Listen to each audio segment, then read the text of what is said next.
C'est l'heure de la séance de rééducation pour Nico, l'un des chimpanzés recueillis par le sanctuaire de Takugama. À l'aide d'un bâton, il doit récupérer de la nourriture disposée sur un petit labyrinthe devant lui.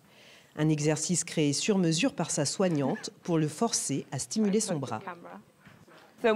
Quand il est arrivé ici, son bras était complètement fracturé en deux.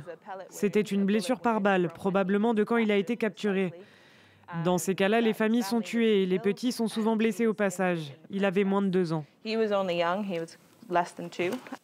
C'était il y a plus de 10 ans, mais le braconnage est toujours une réalité. En 2023, le parc a accueilli une dizaine de jeunes chimpanzés dont les familles ont été tuées.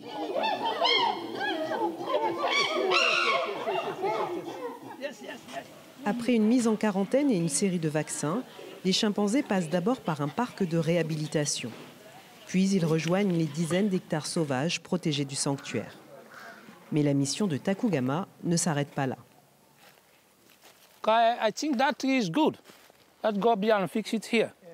Joko et son collègue font partie de l'équipe de rangers de Takugama.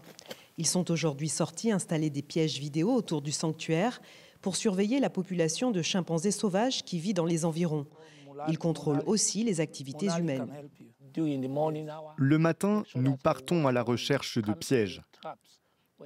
Quand nous en trouvons, nous les détruisons. Parfois, nous tombons sur des braconniers. Nous les pourchassons, nous les arrêtons et nous leur confisquons leurs armes. Pour combattre le mal à la racine, Takugama mise aussi sur une autre stratégie, l'écotourisme. Le parc propose des visites, des randonnées et même des nuits dans des lodges au cœur de la forêt. Le projet emploie une centaine de personnes issues des communautés locales. On ne peut pas parler de conservation de l'environnement quand les gens ont faim. Nous travaillons avec une centaine de communautés. Nous leur présentons l'écotourisme comme leur futur gagne-pain, comme une initiative dans leur intérêt. Et ainsi, ils sont plus enclins à protéger l'environnement.